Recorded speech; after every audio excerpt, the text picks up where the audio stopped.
بالله من الشيطان الرجيم. بسم الله الرحمن الرحيم. أم حسبت أن أصحاب الكهف والرقيم كانوا من آياتنا عجبا إذ أوى الفتية إلى الكهف فقالوا ربنا آتنا من لدنك رحمة وهيئ لنا من أمرنا رشدا فضربنا على آذانهم في الكهف سنين عددا ثم بعثناهم لنعلم أي الحزبين أحصى لما لبثوا أمدا. صدق الله العظيم.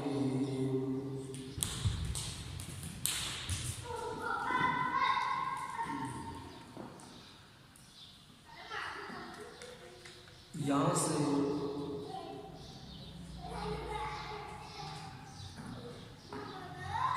صبح اللہ کا مختصر جواب دیا گیا ہے.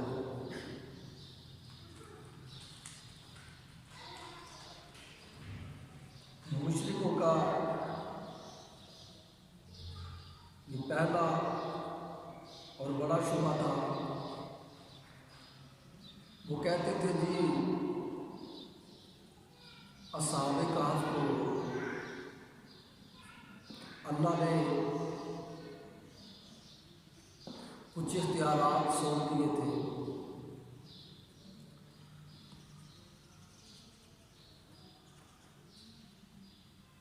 مولوی لوگ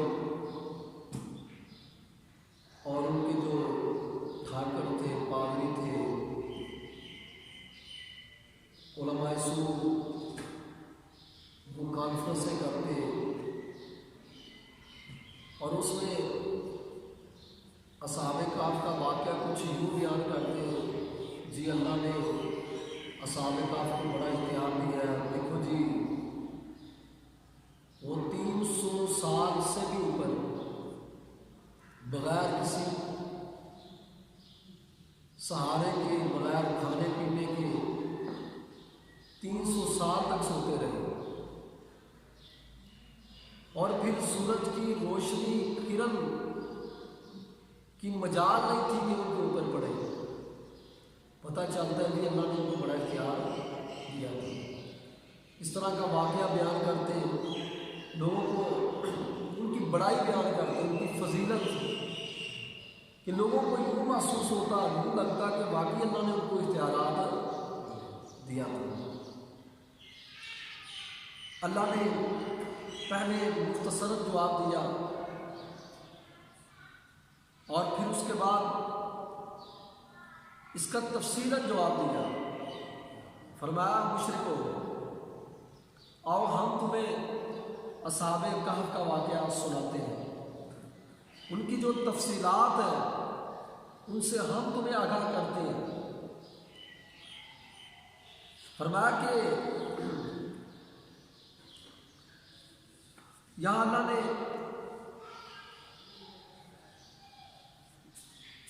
تقریباً 6 انداز سے سمجھانے کی کوشش کی. فرمایا کہ جو اصحاب کہف تھے وہ با اختیار نہیں تھے، ان کو میں نے کوئی اختیارات نہیں دی، کوئی تصرف نہیں، ان کا کوئی کمال ہی نہیں تھا. اس سارے دورانیے میں ان کے غار کے اندر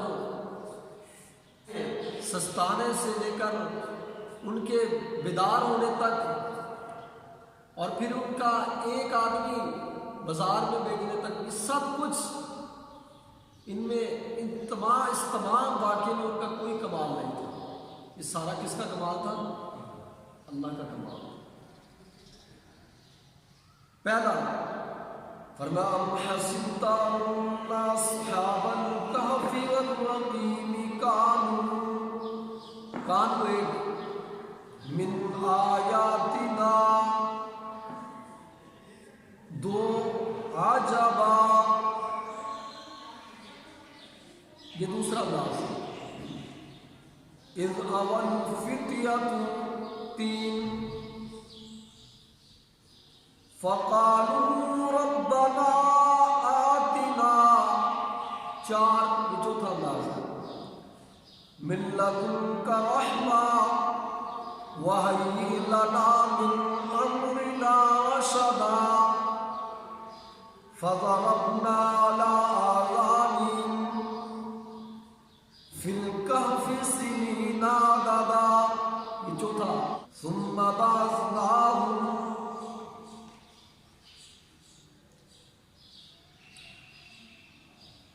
بلکہ یہ 5واں نہیں. فضربنا 5واں. ثم بعثناهم 6. خداوند تعالیٰ نے 6 طریقوں سے سمجھایا. فرمایا کہ اصحاب کہف کا کوئی کمال نہیں تھا. ان کا کوئی کمال. فرمایا میرے پیغمبر آپ نے یہ سمجھ لیا اصحاب کہف کے واقعہ سے کہ وہ ہماری قدرت کا ایک بہت بڑا کرشمہ تھا. فرمایا نہیں. استفہام بھائی ام حسبت استفہام انکاری ہے. فرمایا نہیں. کیوں؟ اس وجہ سے میرے پیغمبر کے مشرک یہ کہتے ہیں، سوال کر رہے ہیں کہ آپ کی نبوت کو ہم تب مانیں گے، آپ کی دعوت پہ ہم لبیک تب کہیں گے جب آپ ہمیں اصحاب کہف کا واقعہ سنائیں گے. فرمایا میرے پیغمبر یہ کوئی انوکھا واقعہ تو نہیں. ہماری دعوت، ہماری توحید، ہماری الوہیت، ہماری ربوبیت پر اصحاب کہف سے بھی بڑے بڑے علامات، بڑی بڑی نشانیاں، ہماری تصرف، ہماری قدرت کی تو اس سے بھی بڑھ کر دلیلیں ہیں. سمجھا گی نا؟ فرمایا میرے پیغمبر بس ذرا اپنی سوچ بدلیے گا. فرمایا کہ ہماری قدرت کی اس سے بھی بڑھ کر ایک سے ایک بڑھ کر نشانیاں دنیا میں موجود ہیں. من آیاتنا کانوا، فرمایا تھے وہ من آیاتنا. فرمایا سب سے پہلے فرمایا اصحاب کہف غار والے وہ اللہ کے ولی تھے، اور جو اللہ کا ولی ہوتا ہے، جو اللہ کا ولی ہوتا ہے اس کا کوئی اختیار نہیں ہوتا، اس کا کوئی کمال نہیں ہوتا. اللہ کا ولی تو تب ہے نا کہ وہ اللہ کی راہ دکھاتا ہے. فرمایا من آیاتنا عجبا. فرمایا تھے وہ اس حال میں کہ عجیب. عجبا بھائی سبحان من آیاتنا یہ حال مقدم ہے. اس حال میں کہ وہ ہماری آیات، ہماری قدرت کی نشانیوں میں سے ایک بہت بڑی نشانی. فرمایا تم مشرکوں نے یہ سمجھ لیا کہ وہ بڑے بادشاہ کارساز بڑے غیب کر. فرمایا ان کا نظریہ یہ نہیں تھا. ان کا نظریہ یہ تھا کہ بھئی مختار کل کون ہے؟ اللہ ہی ہے. متصرف الامور کون ہے؟ فی الامور کون ہے؟ اللہ ہی ہے. حاضر ناظر غیب دان کون ہے؟ اور فرمایا کہ ان کی چال ڈال سے، ان کے نظریہ و افکار سے، کردار و گفتار سے، ان کے دم قدم سے ہماری توحید چھلکتی تھی. ہماری توحید واضح نظر آتی تھی. من آیاتنا، ہماری آیات، ہماری قدرت اور کمالات کا ایک بہت بڑا کرشمہ، فرمایا کہ ان کے دعوت قبول کرنے سے لے کر اور پھر وقت کے جابر و ظالم بادشاہ کے سامنے علل اعلان حق بات کہنے تک، اور فرمایا پھر ان کا اپنے توحید کو بچانے کے لیے، اپنے عقیدے کو بچانے کے لیے وہاں اس شہر سے ہجرت کرنے سے غار تک جانے کے لیے اور وہاں سونا سستانے کی غرض سے سونے تک، اور سونے سے دوبارہ بیدار ہونے تک، فرمایا ہماری قدرت ہی قدرت نظر آتی ہے کہ نہیں؟ فرمایا من آیاتنا، فرمایا وہ عجیب کیوں نہ وہ ہماری نشانی ہے، ہماری قدرت کی نشانی ہے، وہ شرک کی علامات نہیں تھے۔ اور سمجھ آ گیا نا؟ دوسرا طریقہ، یہ پہلا وہ ولی اللہ تھی، دوسرا فرمایا وہ ہماری ان کی ولایت بھی ہماری قدرت کی ایک بہت بڑی نشانی تھی، ان کا کوئی کمال نہیں تھا، ان کا کوئی۔ تیسرا فرمایا اِذَا وَالْفِتْيَةُ إِلَى الْكَهْفِ، یہ کمالات یہ ہماری قدرت کے اشکار کب ظاہر ہوئے؟ فرمایا جب انہوں نے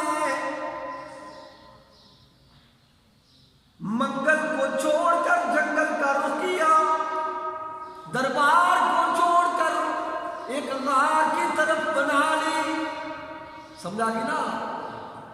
پھر ہماری قدرت کی نشانیاں ظاہر ہونے لگی، خاص کر جب انہوں نے ہمیں پکارا، ہمیں فرمایا تم بتاؤ، اور بھائی جو دیکھو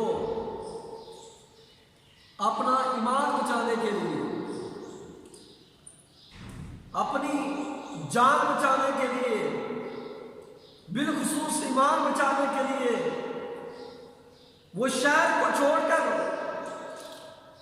پہاڑوں کا رخ کرتے ہیں، دربار کو چھوڑ کر پہاڑ کا رخ کرتے ہیں۔ فرمایا کہ بتاؤ وہ مختار کل ہو سکتا ہے، وہ حاجت روا و مشکل کشا، وہ بلا نظر و نیاز کے لائق، دعا و پکار کے لائق ہو سکتا ہے؟ وہ تو اللہ کو پکار رہے ہیں۔ کس کو پکار رہے ہیں؟ اللہ کو پکار رہے ہیں۔